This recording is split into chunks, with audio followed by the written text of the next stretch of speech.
This is the Chris DeGaulle Show podcast. Okay, guys, let's just rip. And Chris DeGaulle. Chris DeGaulle. Chris, thanks for being with me tonight. Chris DeGaulle. I'm joined now by Chris DeGaulle. Now, he puts the broad in broadband. It's Chris DeGaulle.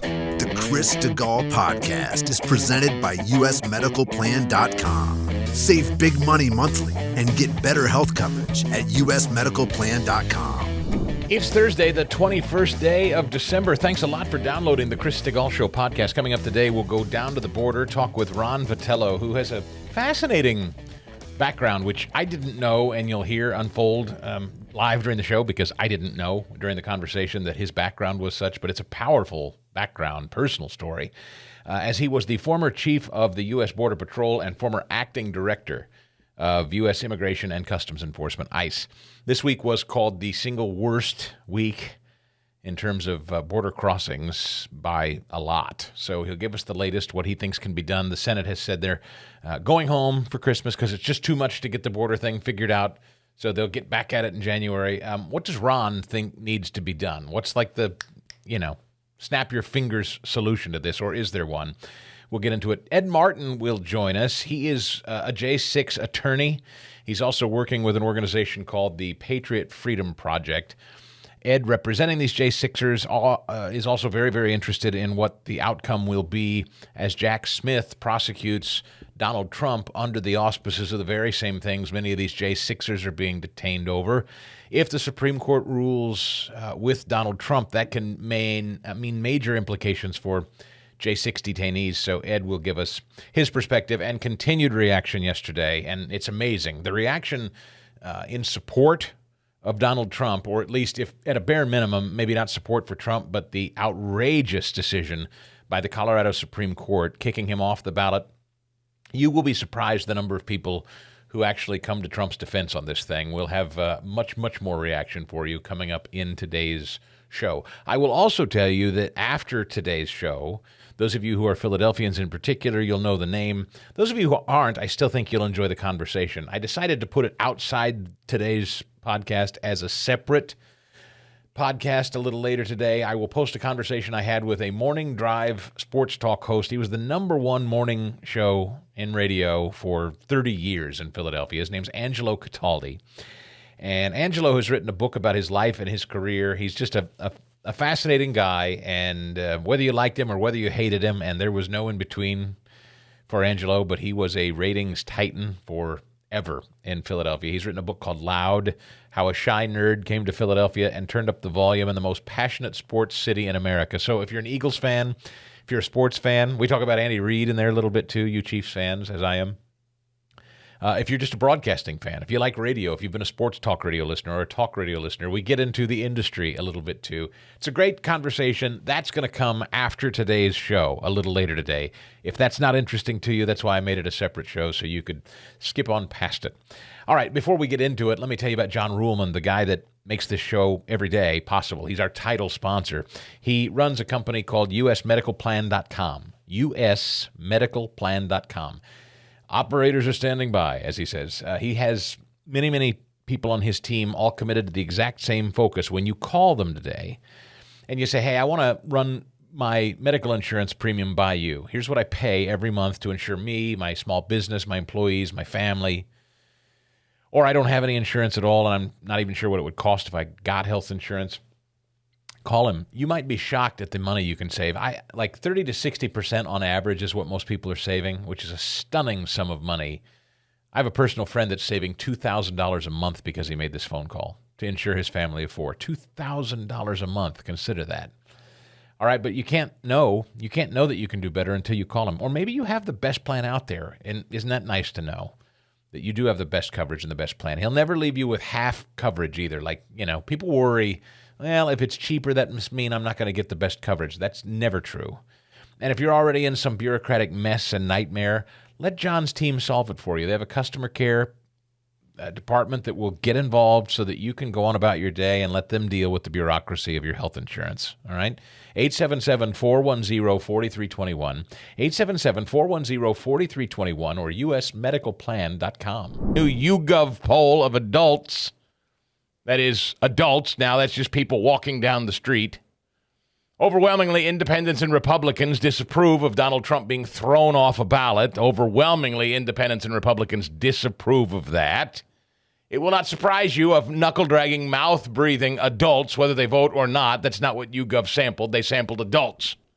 So there's just anybody you stop on the street. What percentage do you think of Democrats who identify as Democrats that you just stop on the street? What percentage of them approve of Donald Trump being thrown off of ballots without any justification, without any formal charges, without any proof of the charges that weren't even filed against him? What percentage of Democrats, that is just random adults on the street who identify as Democrats, what percentage of them do you suppose, Fast Eddie, say, yes, go ahead and throw him off the ballot? I'm going to say 50%. Higher. Wow. 60. Higher. 80%? 82%. Oh, man. Of knuckle-dragging, mouth-breathing, run-of-the-mill Democrats, self-identifying Democrats. Whether they vote or not, we don't know. Whether they're registered or not, we don't know. But you stop them on the street. Excuse me, sir? Yeah. How do you vote? I'm a Democrat. And do you think Donald Trump should be thrown off the ballot in California or Colorado? I do. Hell yeah. That guy, 82% of people who identify like that guy, man or woman, say, yep, throw him off the ballot. So that's where we are. I mean, I wish I could paint a rosier picture for you, but this country is full of morons. Straight up morons. And I don't have any other way to put it than that. I mean, I can only hope. My only prayer, really, and this is, I hate that it's come to this, is that the Supreme Court ultimately addresses this quickly and gives the country a history lesson on what the 14th Amendment is. That's all I can hope. I mean, I was thinking about this. Would federal agents present an egging on protesters? Would they present that as insurrection? I mean, if you threw an egg at protesters, you know, if you were hurling something at protesters as they were walking down the, you know, or a parade. Let's say there was a parade and somebody decided that, you know, some teenagers were hurling eggs at the parade. Would they be insurrectionists? If Christopher Wray was aware of this operation, is he an insurrectionist? There is ample evidence to believe that people inside the government knew about this day and knew what this day was going to entail and knew who was involved and knew who would be there. They were surveilling a lot of these people ahead of time. Are they all insurrectionists? Nancy Pelosi, Muriel Bowser, all the people that ignored calls for the National Guard that day from Trump. All the people, the security people, all the people that were supposed to be prepared for a day that had long been in the planning. Are they all insurrectionists? Were the BLM rioters, were they trying to take over the businesses they broke into? Serious question. All the looters that we've been watching bust into stores and steal clothes, were they trying to take over the businesses? Serious question. Obvious answer, no. So the suggestion that January 6ers were trying to take over the government, is that what they were doing? Clearly not. No, that's by definition what insurrection is, and that's not what they were trying to do. So if the Supreme Court doesn't provide a history lesson here for the rest of the country in short order, I'll be shocked. The reaction to this yesterday continued to be fast and furious. More from Jonathan Turley. He agrees. I said this yesterday, and I saw a lot of people sharing this point of view.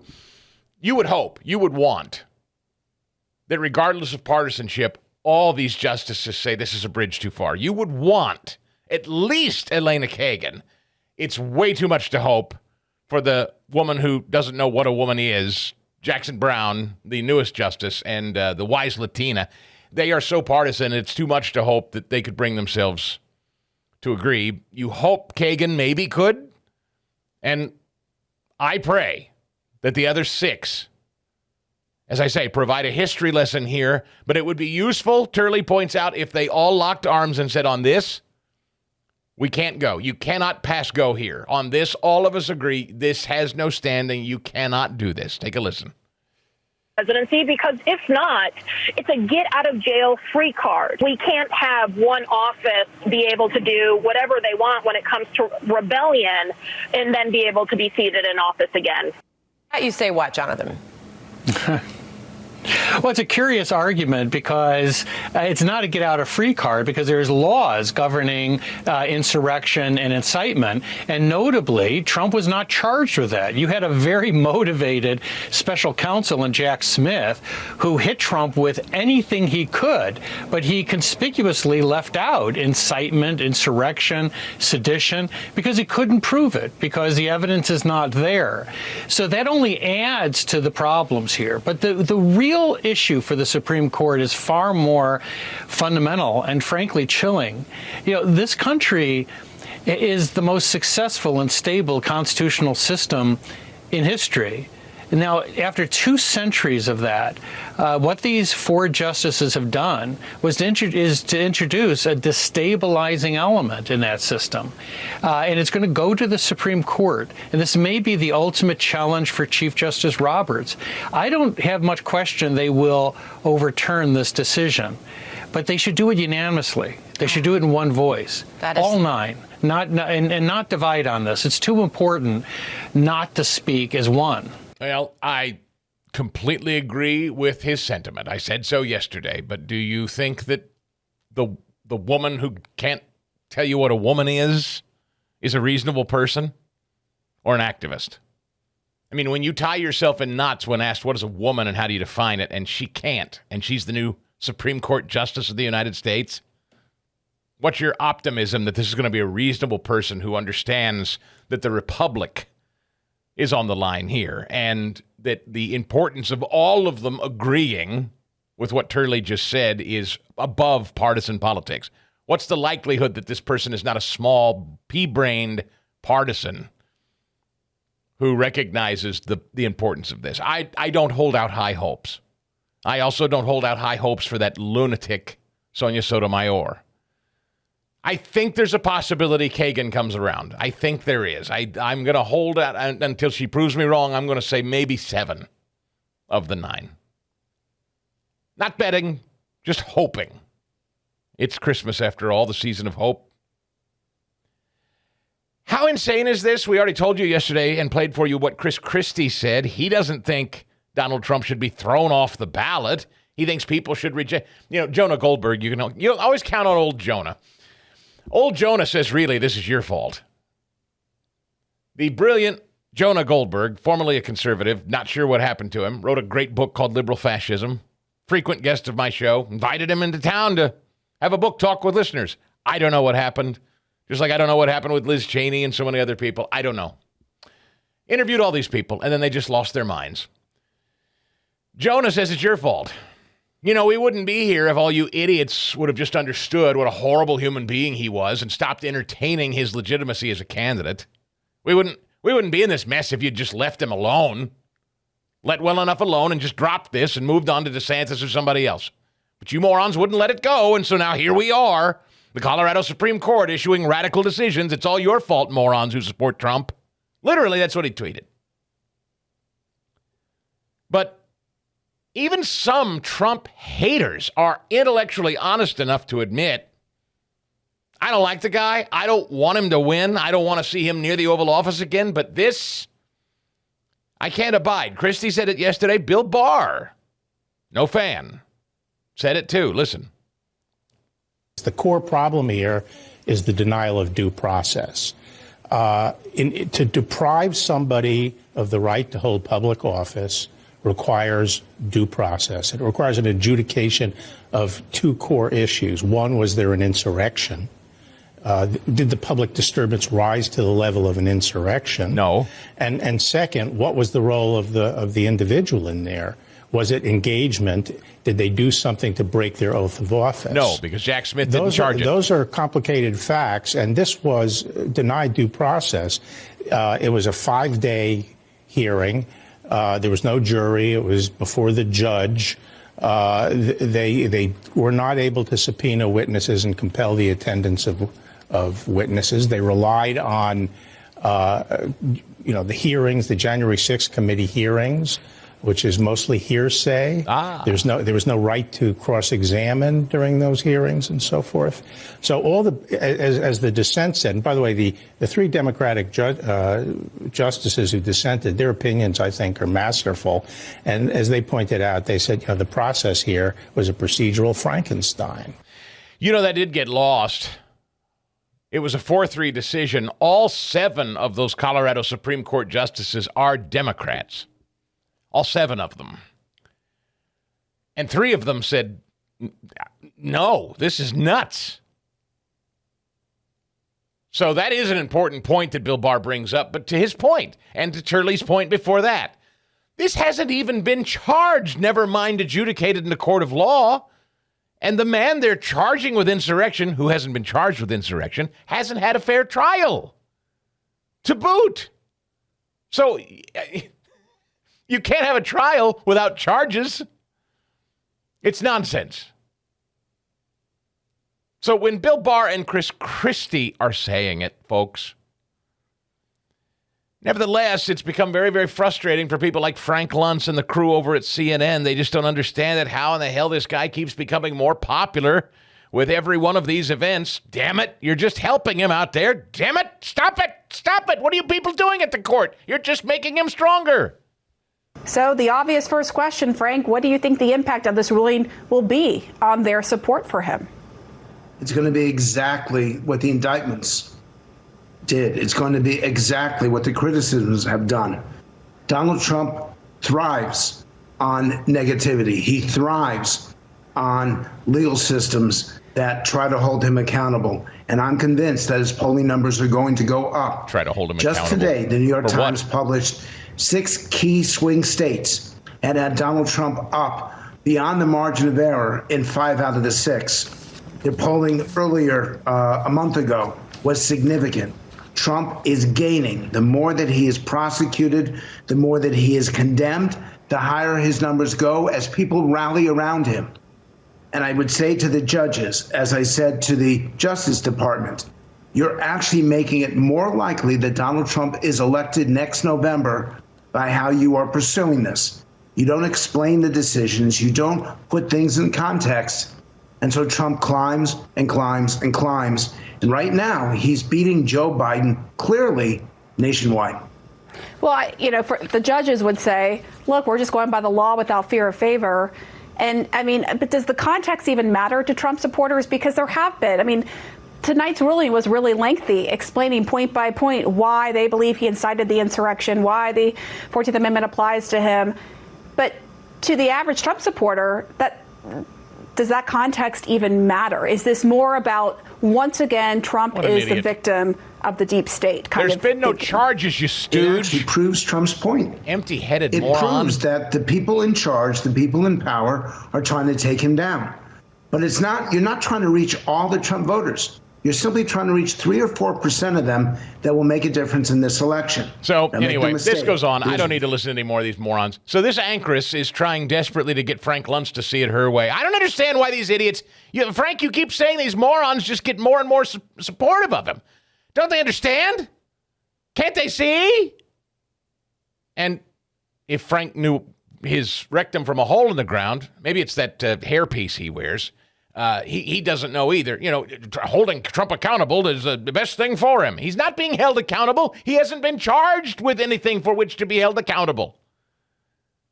Does everybody understand that? Let's stop for a second. Before we even talk about whether or not this should happen, whether he hasn't been charged with the thing, they threw him off the ballot. So said another way, Fast Eddie, I'm removing you from this show for grand theft auto. I don't agree with you stealing cars, strong-arming and robbing people of their cars. So I appreciate your service to the show, but we're going to have to remove you from the broadcast. You would naturally say, "What? I'm sorry, strong-arm rob a car? I haven't stolen a car," is what you would naturally say. I've not been charged with the crime of stealing a car. I said, well, I don't know. I don't like the way you were looking at the car. I saw you walking through the parking lot. It looked like you were casing the place. I'm pretty sure you know how to hotwire a car if you wanted to. You just had a look about you. You're out of here. Sorry. I can't handle auto theft on the show. That's what this is. They're just declaring that Donald Trump did something he hasn't even been charged with doing. Then took the next step and said, you're not qualified to be on a ballot because of it. So these nitwits over at CNN, they're twisting themselves in pretzels trying to figure out why this isn't sticking with you Trumpists. Well, there are a couple of others, though, who pop up later. This Eli Honig over on CNN, or Eli, or however the hell you say his name. I don't know. One of their legal beagles there. Even he has to confess. Damn it. Yeah, Supreme Court's probably going to overturn this thing. Damn it. Brought up about Jack Smith not charging the former president with insurrection. Ellie, I want to bring you in on this. The text of the 14th Amendment, Section 3, does not say that someone needs to be convicted of it, merely that they engaged in it. How do you think the Supreme Court may interpret that language?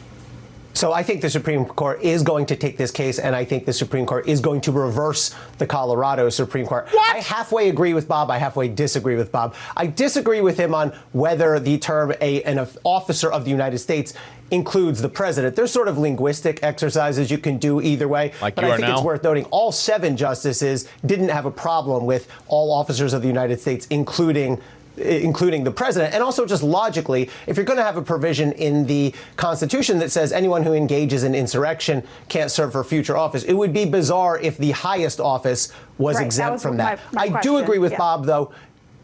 Yeah. Oh, I do agree with Bob that we have a serious due process problem here, because the 14th Amendment itself says that Congress, in Section 5, Congress has to pass laws that tell us how this works. Who gets to decide who engaged in insurrection? Is it a court? Is it Congress? Is it a jury? Is it a judge? The only law that's still on the books, as Bob said, that Congress has ever passed is the criminal law, criminalizing insurrection, which specifically says if a person's charged and convicted with this, he's disqualified. That has not happened here. Instead, Colorado tried to sort of take this state-level proceeding that's not really made for this type of insurrection determination and force a square peg into a round hole. And I think that violates Donald Trump's due process rights. And I think the U.S. Supreme Court's going to reverse because of that. Oh, damn it. An attorney on CNN just said Donald Trump's due process rights were violated. Uh-oh, now you know things are bad. Chris Christie, Bill Barr, and an attorney on CNN all say Donald Trump's due process rights were violated? I love the anchoress there. Again, this applies to him, doesn't it? I mean, he's an officer of the government. This applies. This would apply. Just desperate to find any reason to keep debating this. Well, I mean, yeah, I think you could probably reasonably say it would apply. Yeah, that's what I thought. It would apply to him. It would. Yes, I think the Constitution. Yes, it would. Okay, well, that's, again, you stupid person. This is not what the discussion's about. He hasn't been charged with this, nor has it been proven. You want to debate whether it would apply hypothetically were he charged with it? You see what they do? Just any nonsensical, tangential thing they can get there to make themselves feel better about potentially talking about maybe how we could possibly get to a place where he doesn't belong on a ballot. They're insane. As for the candidates out on the campaign trail, Ron DeSantis, naturally, Nikki Haley, naturally, trying to figure out the best way to tackle this. Remember, Vivek called on them immediately to withdraw from the Colorado elections. Get out of there. Remember, the Colorado Republican Party, interestingly, has already announced, and this is great offense, I must say, there aren't a lot of Republican platforms state by state that would do this. Well, that's not fair. Maybe some real red state Republican parties would do this. The Colorado Republicans sprung into action immediately. Told you this yesterday, and they said, screw it. Then we're not going to do primaries. You know what we're going to do? Caucuses. And you know what that does? That allows them to get around the primary rules. The court has no say over caucuses. They can then select their delegates and still make Donald Trump the nominee if he's chosen in Colorado. They don't need the primary process. They'll just redo it, and the court can't stop them. There's nothing. So this was great offensive maneuvering from the Colorado Republicans. They said, we're not going to sit around and wait for the Supreme Court. F you, we're just going to start caucusing now. I thought that was, it's rare anymore you see a Republican Party nationally or at the state level that like immediately responds to something like this with offensive tactics And they did. Kudos to the Colorado Republican Party. Vivek says to the other candidates, let's just pull off the ballot altogether. DeSantis not having that.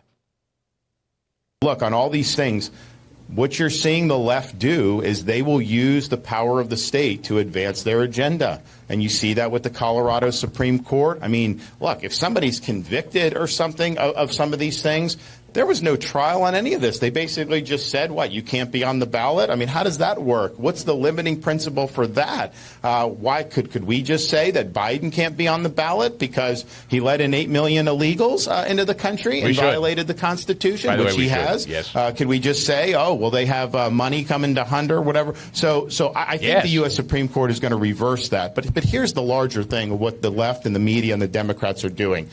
They're doing all this stuff to basically solidify support in the primary for him, get him into the general, and the whole general election is going to be all this legal stuff. And look, it's unfair. They're abusing power 100%. But the question is that going to work?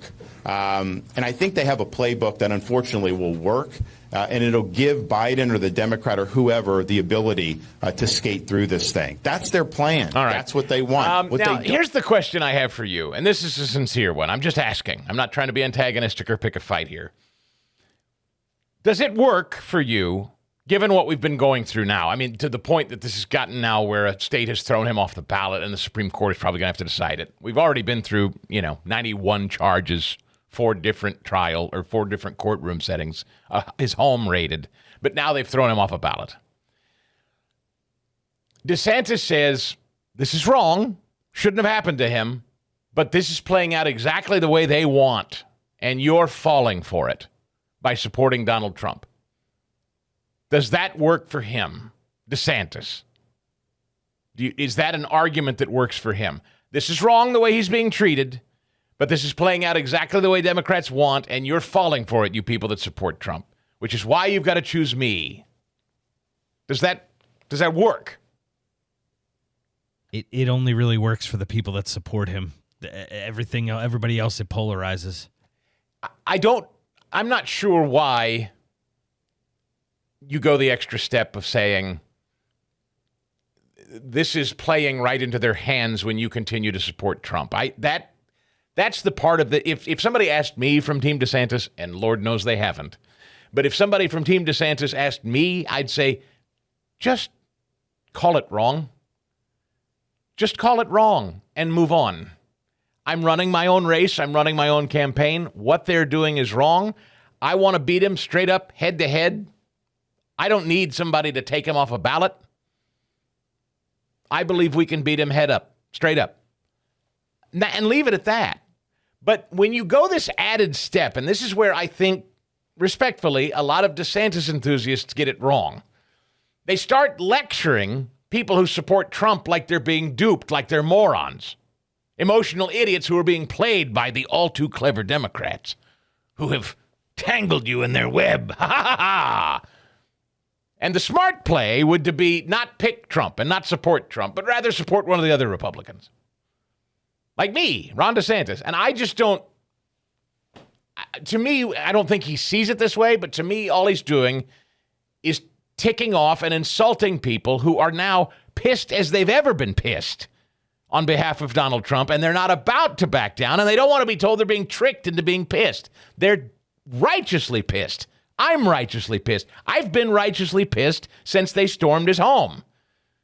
And I'm even more righteously pissed today, and I'm not being tricked into it. Okay? I'm not being tricked. This is an epic battle, and it's a fight worth having, and that's not a trick. This is a fight worth having. Democrats have got to be taught they cannot get away with this excrement.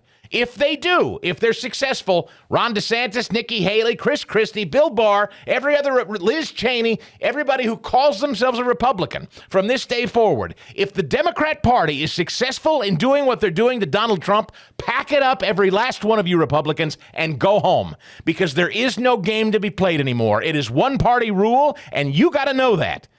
So stop talking about this like we're being tricked into supporting Trump.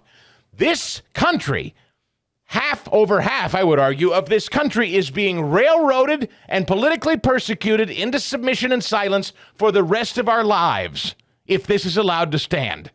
And if you don't understand the importance of that, and you think this is just about basic politics, winning and losing an election, this is about doing away with elections. This is about eternal one-party rule. This ain't patty cake.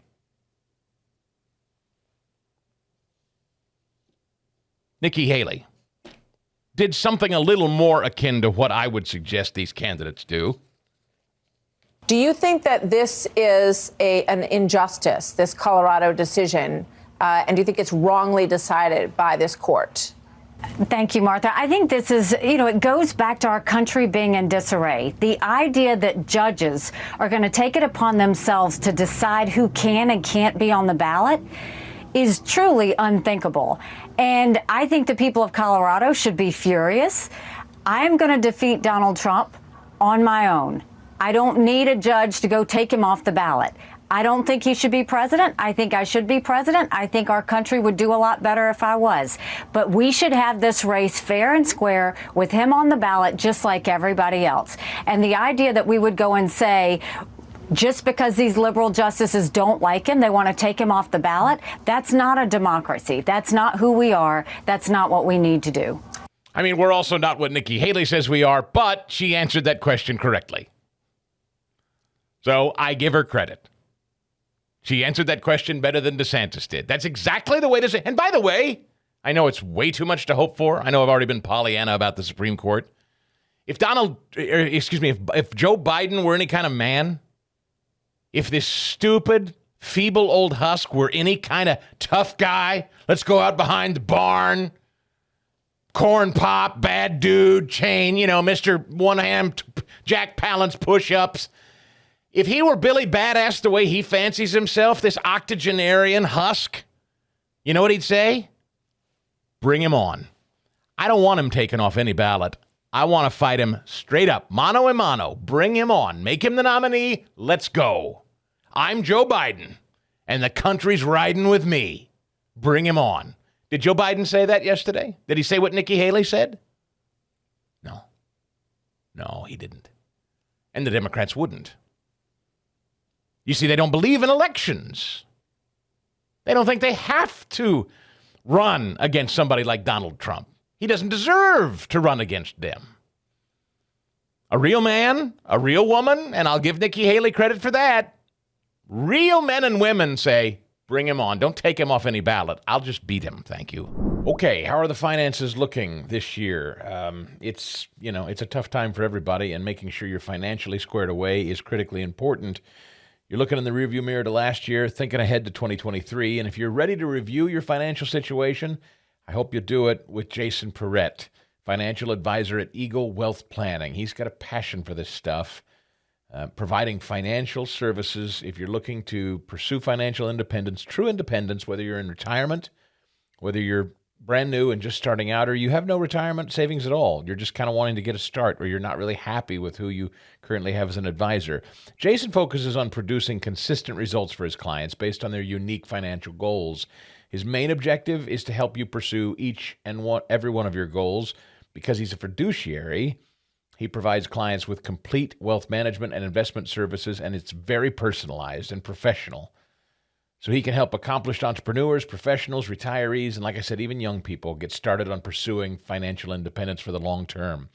He regularly checks in and revisits your goals too, and assess your risk tolerance and strategies to provide you with a high level of service at the same time. And Jason often likes to say, look, sometimes maybe we're not a fit. I mean, you got to get to know him. He's got to get to know you. And maybe sometimes your goals aren't his. He's got a long-term strategy for your financial health. And so if you want to reach out and talk with him about a new way forward, I hope you'll call today, 816-394-8117, 816-394-8017. Eagle Wealth Partners is linked to my website, by the way, at chrisstigall.com. So if you want to go to chrisstigall.com, you'll click on the website there, and it'll take you right to Jason. You can email him, Jason at eaglewealthplanning.com, eaglewealthplanning.com. Have a discussion about the way forward with your finances. Securities and advisory services offered through Cetera Advisors, LLC, member FINRA, SIPC. a broker-dealer and a registered investment advisor. Cetera is under separate ownership from any other named entity. Up there in New York, you could only imagine, this is what a lot of homeschoolers are very, very nervous about, truth be told, and I am sympathetic to the point of view. Homeschoolers have fought for 40 years. In fact, I've got a brand new Making the Leap episode. That's the name of the podcast my wife and I do, talking about seeking Christian education as opposed to public school education for our kids and trying to encourage you to do the same if you have school-age kids. One thing that we started to get more familiarized with as we did this show and interviewed more people, my sister-in-law, for instance, my two nephews, she homeschools my two nephews.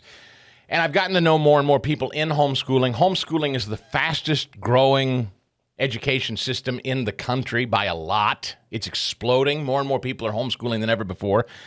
Homeschooling, though, as a legal matter, has only been universally legal in this country since the 90s. Like, as a matter of courts settling this, there were states through the 90s that were still trying to persecute parents who wanted to homeschool their kids. It's a relatively newly won battle for homeschoolers, and long-tenured homeschoolers get very nervous about the school choice movement. And here's the way it goes. Homeschoolers will say, Stigall, you argue for states to allocate the money that they allocate per pupil. You argue that states should just send those checks directly to parents, and the parents can spend it as they want. The homeschooler's argument is that's going to come with strings someday. And I hear and I respect that argument. You see, homeschoolers are very, very nervous because for a long time they were treated as common criminals. And they don't want anything to do with the government. They don't want anything to do with the government telling them how to educate their kids. And they're worried that if they start taking government allocated funds, the government will eventually tell them what to do. I say, my argument back to that is, well, as a purely technical matter, government allocated funds are your funds. They're taxpayer funds. They're funds. Government doesn't make anything. Government doesn't produce money. You produce money and we give it to them. They take our money and they allocate it. So it's taxpayer funds that you pay that are coming back to you. So I don't look, that's why I've never liked the term vouchers, right? It's not a gift. It's not a coupon the government's giving you as a benevolent gift. It's our money they're giving back. So I feel confident, maybe I shouldn't, that a court of law would see it that way as well. Of course, given the state of things today, maybe I'm wrong. Anyway, I respect homeschoolers' nervousness on the issue is my point. Now, I say all that to say up in New York, there's an interesting development with Chick-fil-A that actually probably lends credibility to the homeschoolers' argument here. It's been a long walk to get to this punchline, but I think you'll see where I'm going. A New York lawmaker has introduced a bill that would require Chick-fil-A up and down the New York State Thruway to remain open on Sundays. Now, if you've driven any turnpike or any major interstate and stopped at a truck stop or a turnpike stop or a rest stop, and they've had restaurants in them, I don't know how many of them you've encountered that have Chick-fil-A's in them. Apparently, some in New York do. I don't know that I can remember. I've driven a lot of tollways and throughways and interstates and parkways over my day and stopped at many a stop.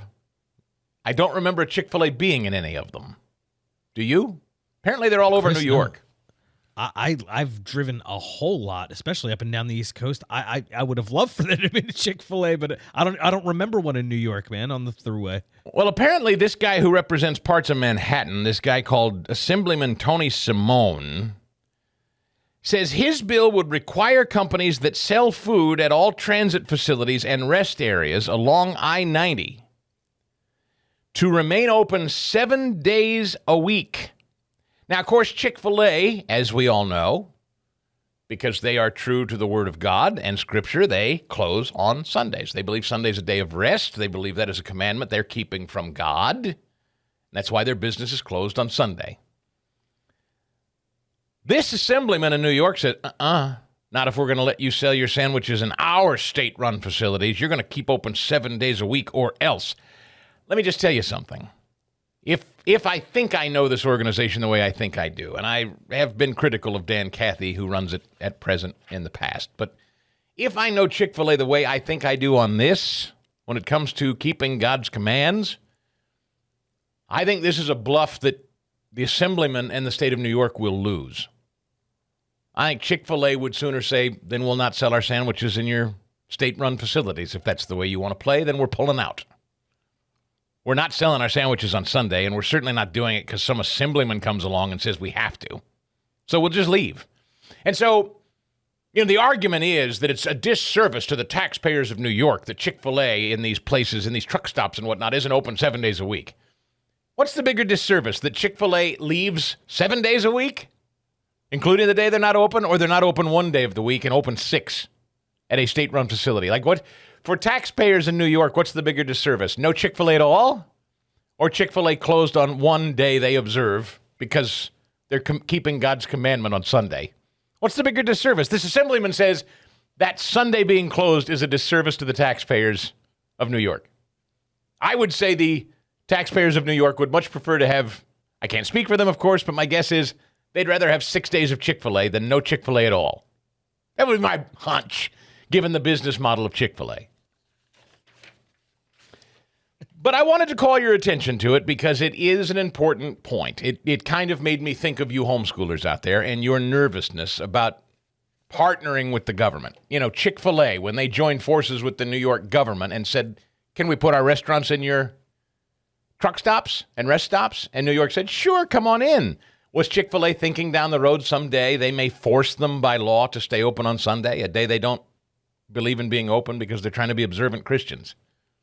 Maybe they weren't thinking that way. Maybe they never dreamed of that scenario, but yet here we are. And that's what a lot of homeschoolers say about receiving tax dollars back in our pockets. Maybe a bit of a different argument, but anyway, nonetheless, I wanted to call your attention to it. Jim Jordan, House Judiciary Committee Chair, escalating his fight with Merrick Garland. Jordan subpoenaed Garland yesterday for documents and information about the Department of Justice's alleged surveillance of congressional staffers. As you know, a judge ordered Scott Perry to turn his texts back over. Jim Jordan says, if the department's representation is accurate, it indicates that the executive branch used its immense law enforcement authority to gather and search the private communications of multiple legislative branch employees who were conducting constitutional oversight of the department's investigative actions. Jordan is resorting to a subpoena because of Garland's failure to fully comply with his request. Garland has until January 19th to comply with Jordan's subpoena. So, good for Jordan. We'll see. The bowling alley waitress, I don't know. What are they doing to Hunter? Hunter's flying around on Marine One with Joe. He's been subpoenaed by Congress, and Merrick Garland sees fit to allow that to happen. So, I would be surprised if Merrick Garland doesn't show up, but we know how these go.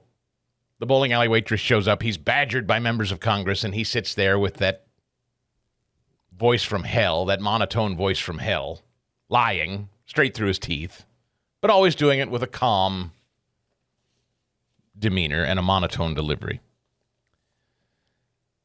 And one more. States are trashing troves of masks and pandemic gear as huge, costly stockpiles linger and expire.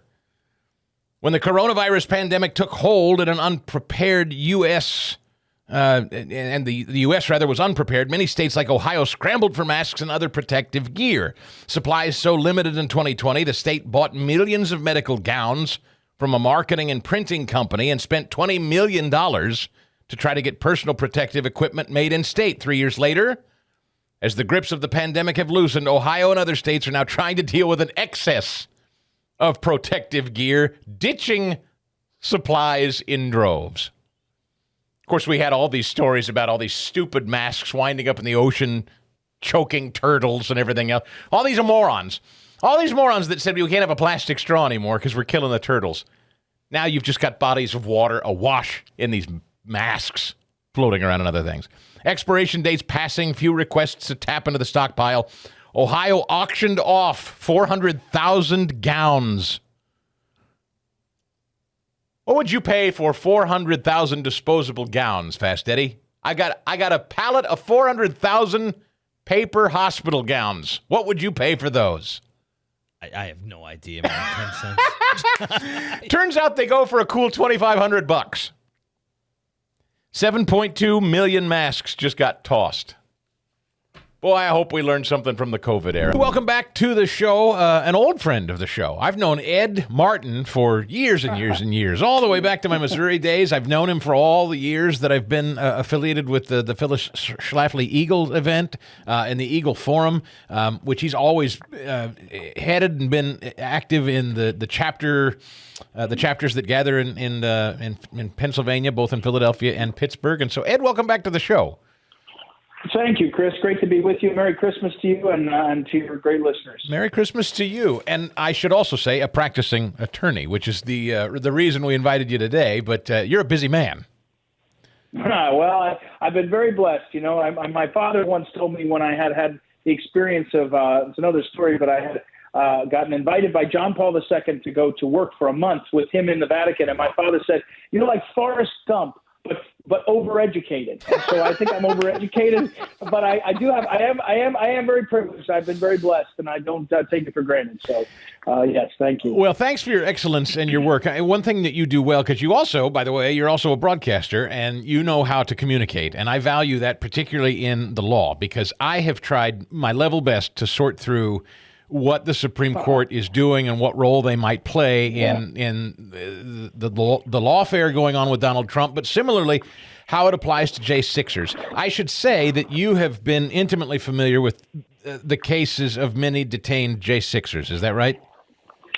Yeah, you know, in fact, Forrest Gump, when I passed the Missouri bar 25 years ago, the only state or district that allowed me to wade in without taking the bar exam was D.C., and I did. And so years when J6 defendants were in D.C. needed lawyers, I was able to say, well, I've got a D.C. bar license. Let me be the lead lawyer and then bring in guys that know criminal. So I've actually represented 4 of them formally, and I've been working with the Patriot Freedom Project, an organization that's raised money to help others. I've probably worked with a total of maybe 100 generally of defendants and their families. And so, yeah, I know this pretty much inside now. So, having said all that, and I'm grateful for your background, how is Donald Trump's legal trouble in D.C., particularly with Jack Smith, how is it related potentially to J6 detainees? No, this is very important, Chris. It's a through line from the very beginning of the process. There was early on in the process, within weeks after January 6th, the use of a statute, a criminal statute called 1512, which just last week the Supreme Court decided to take the appeal and look at this because the law was designed back after Enron. 1512, it's actually C was the subsection, but it was designed because there was a gap in what's called obstruction of justice, and it had to do with evidence and the availability. If you hid evidence or you were able to destroy evidence, they built in Sarbanes-Oxley, they passed this 1512C, and it was supposed to be about evidence. Well, soon after January 6th, the prosecutors and also the Congress, Pelosi and Cheney, started talking about obstruction of official proceeding. It's supposed to be about evidence. It's supposed to be about availability of evidence. They said it was about having a rally, a protest, even a riot that caused Mike Pence to gavel out an official proceeding. Now, if you went to Kavanaugh's hearings and you disrupted that hearing, that didn't count as obstruction of official proceeding for some reason, right? And you can see why. If you seized Nancy Pelosi's office and you were code pink, that didn't count. You could see why. So here's why. The through line was to get to Trump. He is also charged with obstruction of official proceeding. Here's why it matters. Hundreds of the J6 defendants were charged with vandalizing something. That's a misdemeanor, no jail time, a fine. Trespass, that's a misdemeanor, no jail time, a fine.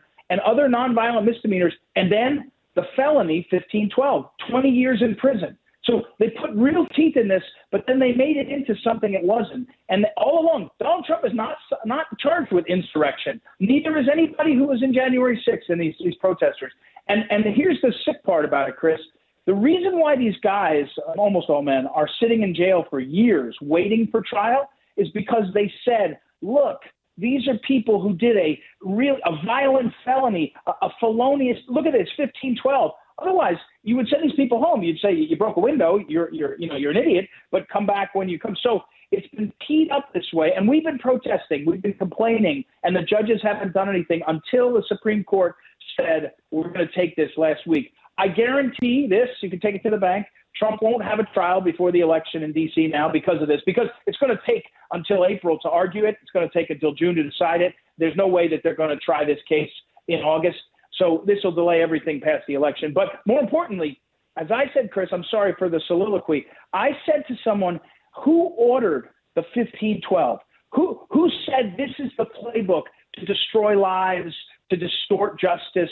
I want to know who ordered the Code Red, who ordered the 1512, because it is absolutely against what America is about. So to be clear, Ed Martin, the charges of Donald Trump and the J6ers that they share in common is obstruction of an official proceeding. Obstruction of an official proceeding. Yep, it's a felony with up to 20 years in prison. Again, designed for evidence tampering, actually tampering with the files, the disks, as opposed to what they've done now is criminalized lobbying or advocacy. If it stands, by the way, then, Chris, if you go to your school board and you stand up and say, I object, and they gavel out the proceeding, you have just committed a felony, 20 years. I mean, this is stuff that the Stalinists would revel in the ability to use against the people. Well, to your point, school board meetings do this all the time. We've seen this across the country when people show up and protest or start to get loud and vocal. Right. You will often see official hearings, town councils, meetings, school boards gavel out and say, look, this has gotten out of hand. We're adjourning. That would be, by this definition, all those instances would be obstruction of proceedings. That's exactly right. Again, and so, yes, except if you're on the wrong side of the issue, right? If you're a leftist, you can get away with it. I mean, Kavanaugh's hearings were interrupted multiple times, and nobody said, what's going on here? Look, even yesterday, I heard Jonathan Turley referred to the fact that Hunter Biden talked to Joe Biden about not proceeding to his deposition, and Jonathan Turley said, well, I think that's participating in obstruction of official proceeding. Official proceeding is getting testimony from Hunter Biden. His dad was aiding and abetting. Again, this is insanity masquerading as law, and thank goodness the Supreme Court's taken it. But I have to say, at the heart of this, Chris, there's a guy named Andrew Weissman. Yes. There's a book I recommend to people, License to Lie by Sidney Powell. Before Sidney got famous for Flynn and famous for crack, and she was an incredible prosecutor, wrote a great book. You go read it, you'll see Andrew Weissman was a bully prosecutor in the DOJ under W. Bush. It wasn't the leftist. I think he is a leftist, but then he was on Mueller's team. And when he was on Mueller's team, Andrew Weissman was saying, hey guys, use 1512 against Trump. And A.G. Barr said, we're not doing that. That's crazy talk. And then Weissman, now his acolytes are using 1512 against the people on January 6th. The only bigger objection I have, Chris, than that, and that's a big one, is the fact that the Select Committee of Pelosi and Liz Cheney and others in the media have allowed this to go on. They've weaponized the narrative that is a lie. I'm not defending anybody that hits a cop. I'm not defending anybody that breaks a window, except to say that doesn't make them insurrectionists. That doesn't make them conspirators in some grand takeover of the country. And those people, Liz Cheney, they lied to us in that Select Committee, spent $20 million of our tax dollars to lie to us. And that's a disservice that we may never recover from in the history of the country. I'll hit pause on this because I don't want to lose my spot. No, I'm not. I will lose my spot if I go down the rabbit hole. So I'll come back to this. But let me ask you then. Okay, so we hit fast forward. You say that the argument won't happen till April. Supreme Court won't come out with a decision on this till June. So first of all, that does confirm. I mean, that timetable suggests, as you just say, there's just no way Jack Smith's going to get his way and get a jury verdict on Trump before the election. You don't think?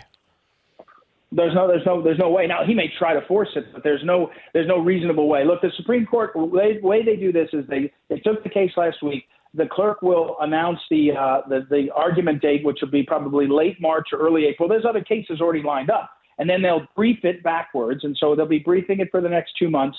They'll hear the case. A difficult and challenging and hot case like this is usually one of the last cases released of the term, so that's the third week of June. Third week of June is 2 weeks before the convention. If Jack Smith tries to impanel a jury, in July in D.C. to hear this case, we really will be in a moment of crisis, because that's just, that's never been done. It's not supposed to be done. And I don't think he'll have the time to do it. So I think that's the end of that. And it'll be after. He might set it for November 10th and try to have the right after failed candidate. Right after. But it won't be this. It won't be this year. So let's then run through a couple of scenarios. The Supreme Court sides with Jack Smith and says that, yes, this is obstruction of justice, or obstruction of an official proceeding.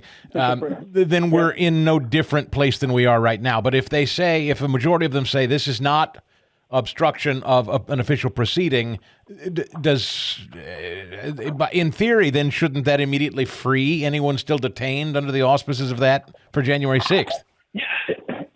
Yes, except that what would happen in that case, let's say that you were convicted in the D.C., as many of them were, of the official proceeding, and then 3 misdemeanors. When that's done, you vacate that one. You got to go back before the judge, who now has to sentence you on the others. Now, the range should be right back down to a fine and go home. But yes, it would cause.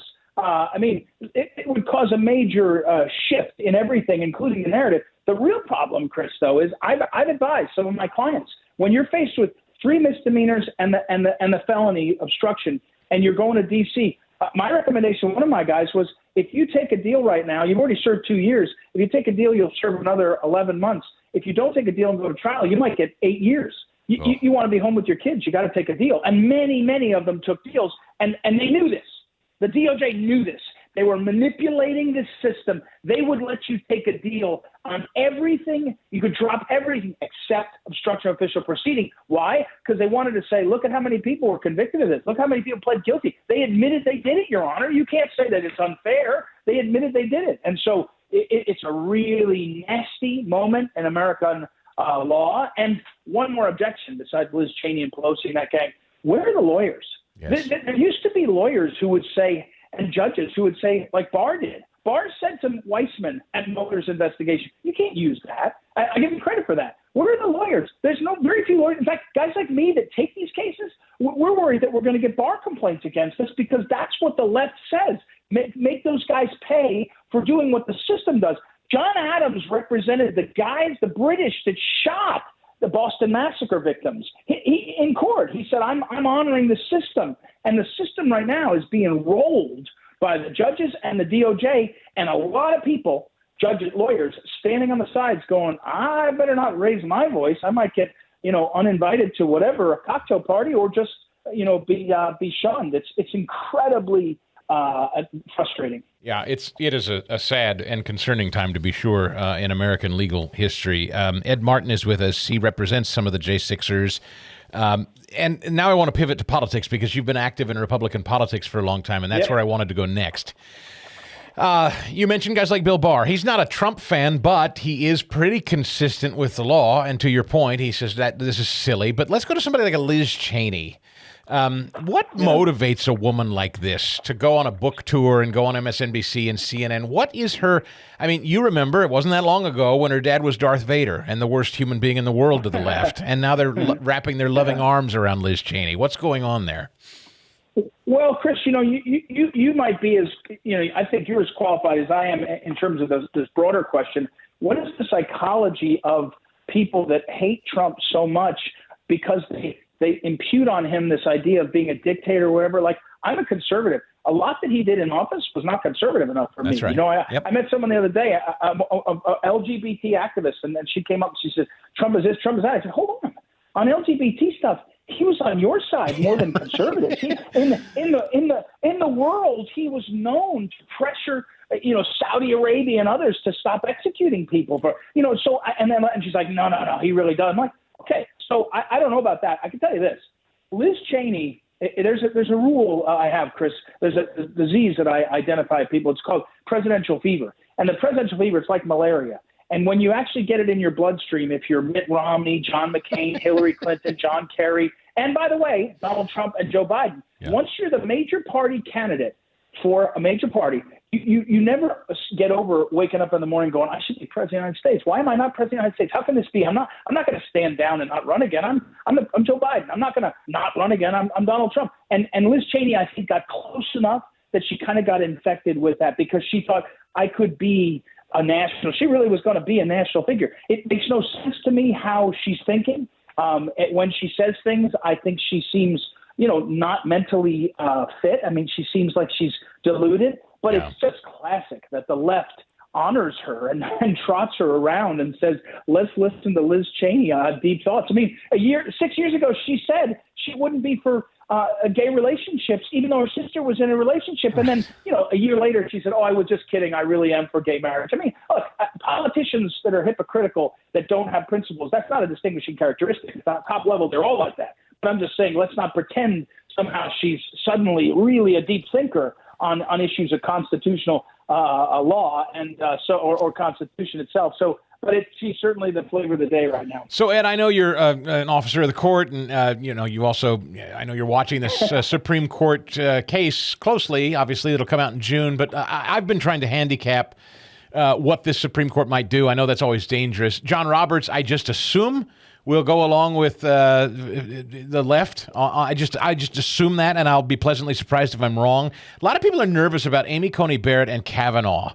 Are you unnerved by those two? If they should falter along with Roberts, then all of a sudden you could see where this stands, this obstruction of official proceeding stuff stands. How do you see it playing out? Or do you project? Well, I'm really not good at predicting those kinds of things in the sense that you just don't really know. Again, it's a different disease that's in your bloodstream. Once you're a confirmed for life U.S. Supreme Court justice, you're not accountable to anybody, right? And so you're going to do whatever you want in a way. I think it's hard for me to see how a conservative vision of this statute doesn't lead to at least a majority of the court. I think it could be 6-3 saying something like, this is not clear to do it like that. If you wanted it that way, you should clarify. That's what I think. I don't think they're going to strike it down and say, you don't have the authority to ever hold someone to obstruction of official proceeding. They're going to say, this statute is not clear. That's what they intended. There's a second part of it, Chris, we're not talking about because it gets down into the weeds about. It's called the corruptly element. In order to actually do this, it says you should do this corruptly, and that means you should corruptly in the statute generally means that you do it with an intent to benefit yourself in some specific way. And that's another part of this. Like, did the guy that was marching through the Capitol, did he think to himself, if I can disrupt this proceeding, I'll benefit? Again, so I think that there's a majority on the court, including Coney Barrett and Kavanaugh, that will say this is not clear enough to charge with a 20-year felony like you're doing it. And if Congress wants to clarify it, they can.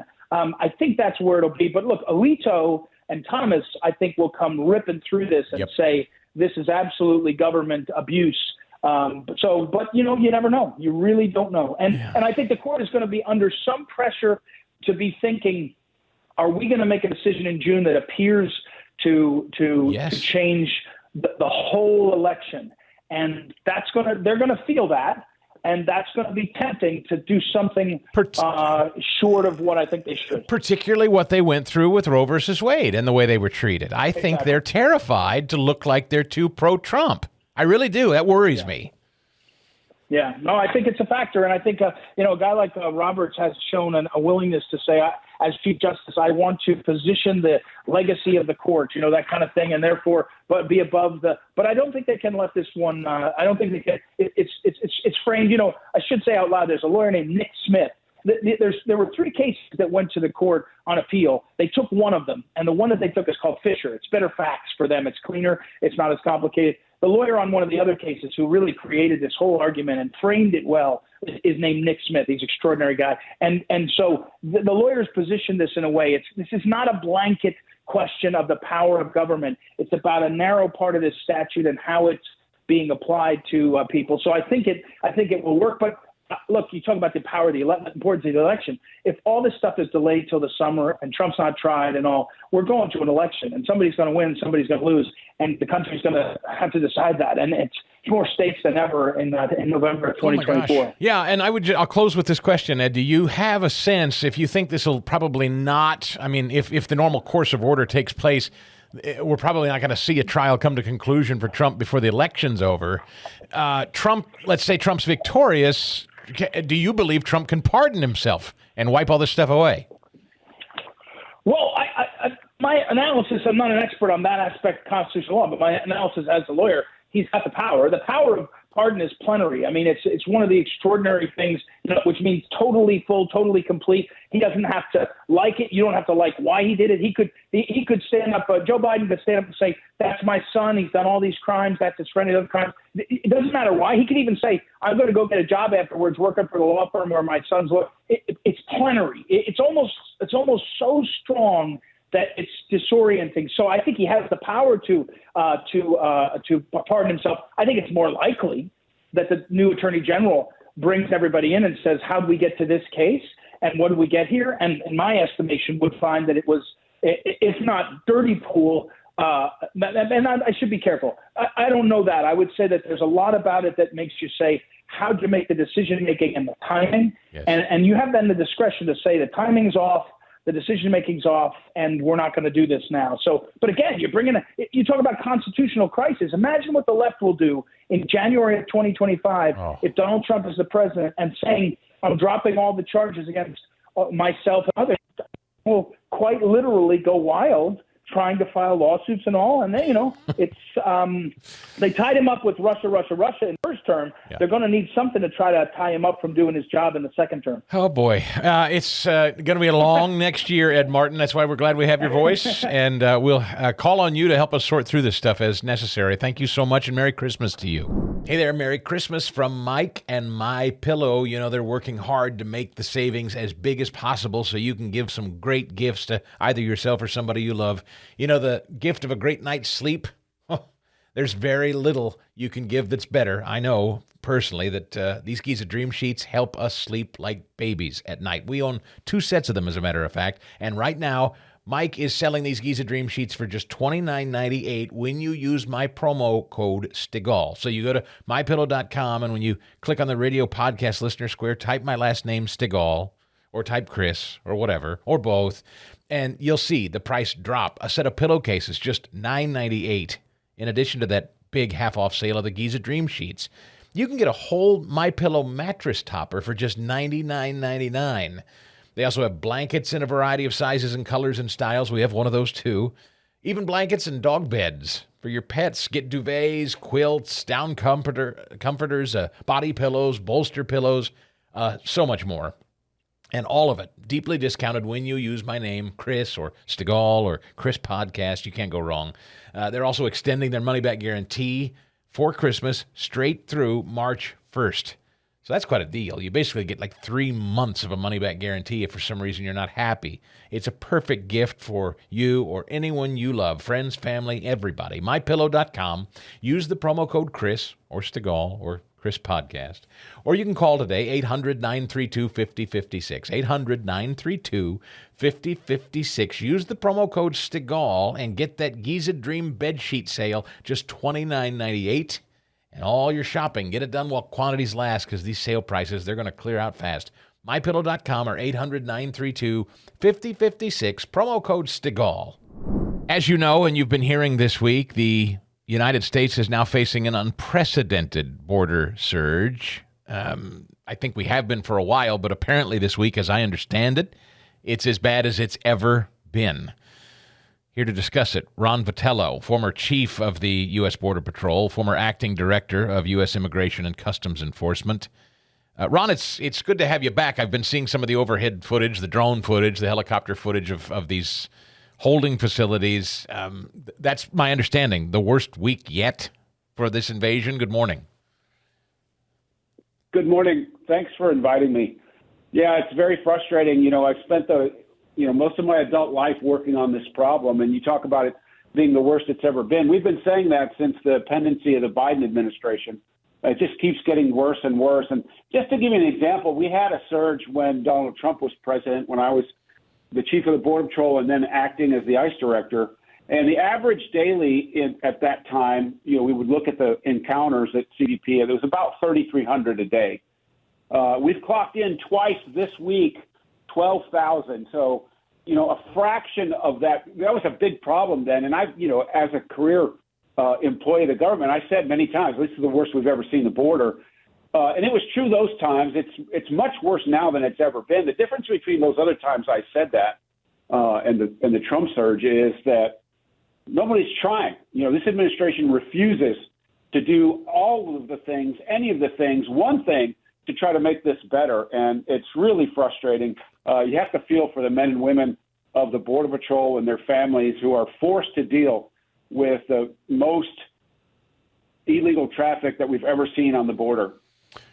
Well, the U.S. Senate has announced that, sorry, gosh, we just couldn't figure it out. We're going to break for Christmas and try to reconvene the week of the 8th to figure it out. So sorry, Ron. Sorry, guys there at the border. Just can't get it done. Got to break for Christmas. Hate to rush it. I want to be generous for a second. I'm just going to try. I know you're not going to be able to because this is your life's work and it makes you furious, as it should. But I'll just try to humor these people for a minute. Here's a direct quote from James Langford, Republican, Oklahoma. People see these big ideas and say it's simple just to be able to settle that. But underneath every big idea is 100 smaller decisions that all have to be made, and every one of them is complicated. So that's a Republican senator.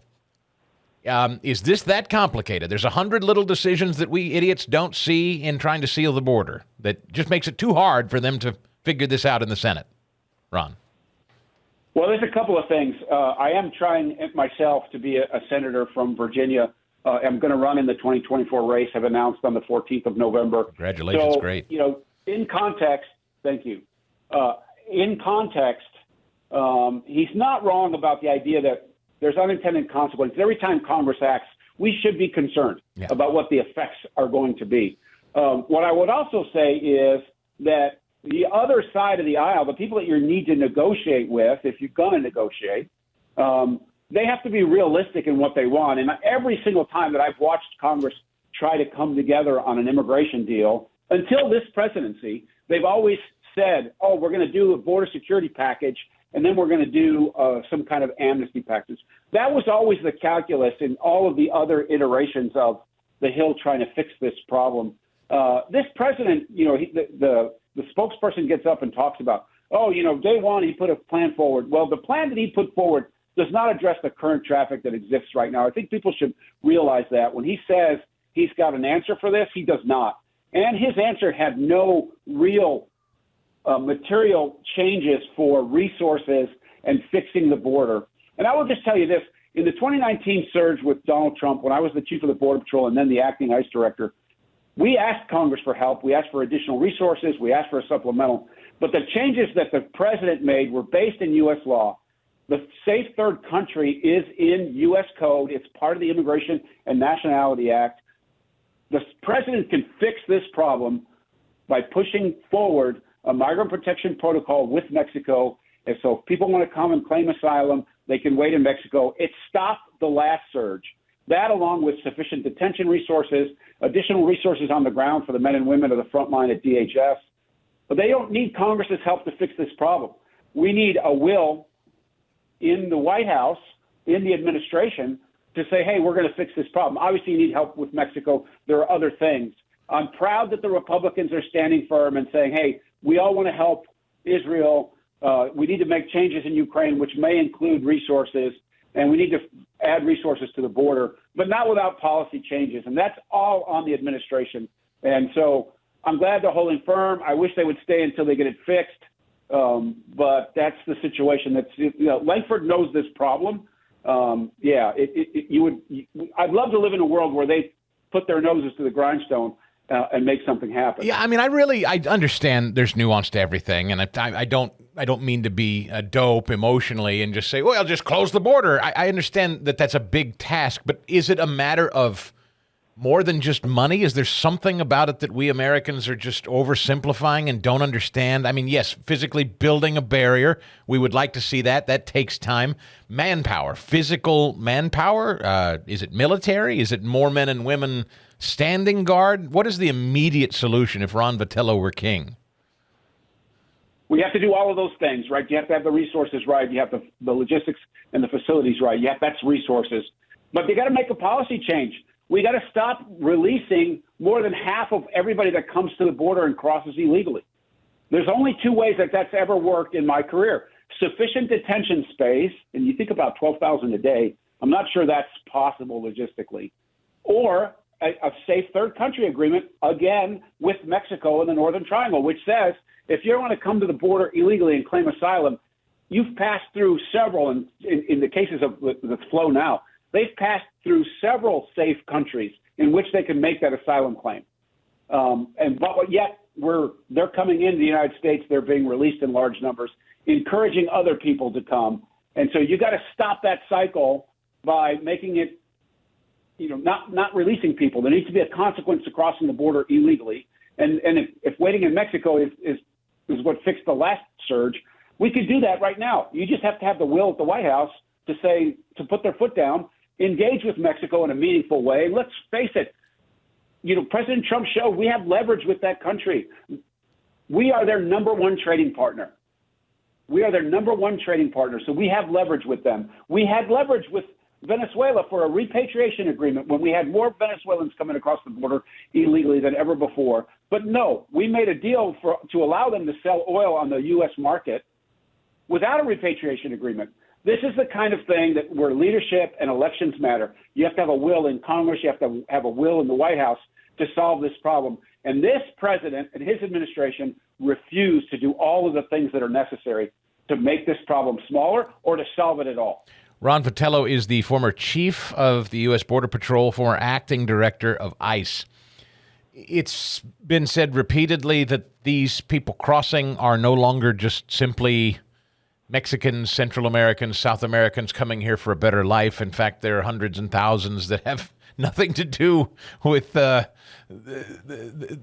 Central American, South American, Mexican geography. They come from points all over the world, and Trump's been saying this, and for this he's been vilified as being anti-immigrant. When he talks about poisoning the blood, they want to make it sound like he's some sort of Hitlerian racist, but the very point is you have people that mean this country harm and have no intention of assimilating, by the way, more to the point, right? That people need to understand that. That's real. You're exactly right. We've all seen the images of New York City and Chicago, the sense of entitlement for these people who, they want to stay in a 4-star hotel. They don't want to be out on the street. They're not out there looking for work. We see what's happening in our college campuses, the influence of Hamas sympathizers from all over the world in our own country. There is real danger in this pipeline for every single city and town in the United States. And let's think about the drug cartels. There is not a better president of the United States if you're a drug cartel member or if you run a drug cartel.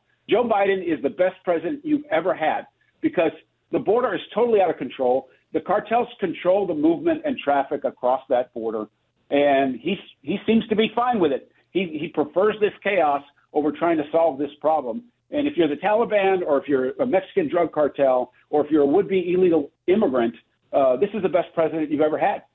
Democrats are starting to fall off.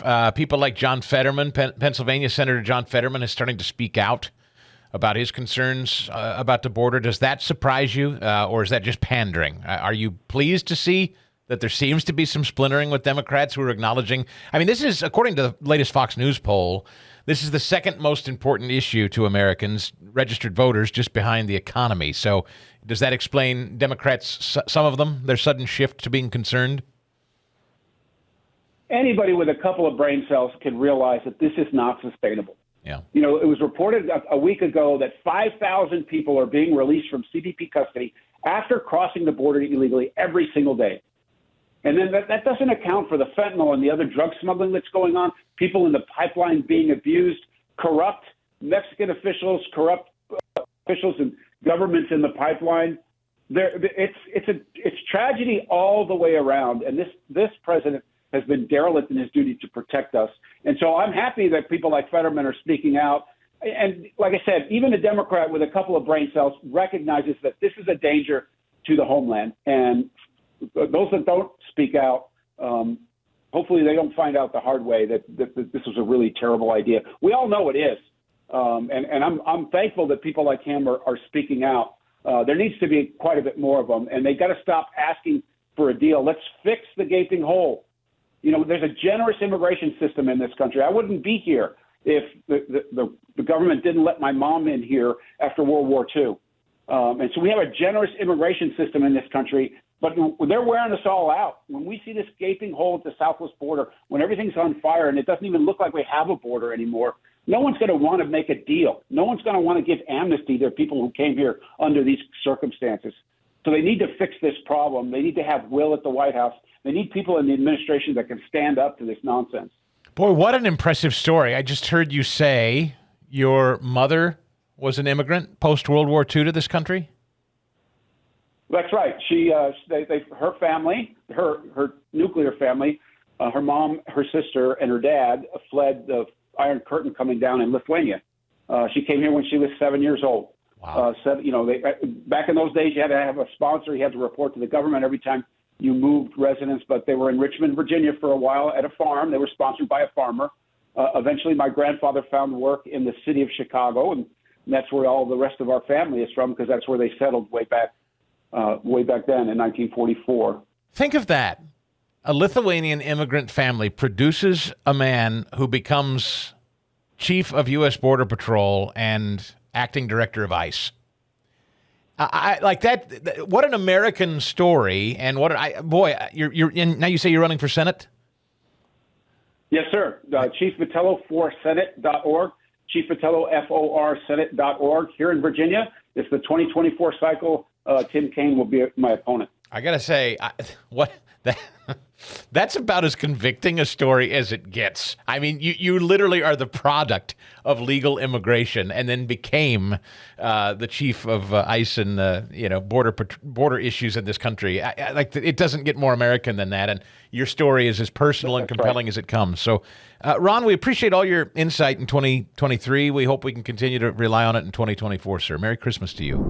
The Chris DeGaulle Show podcast.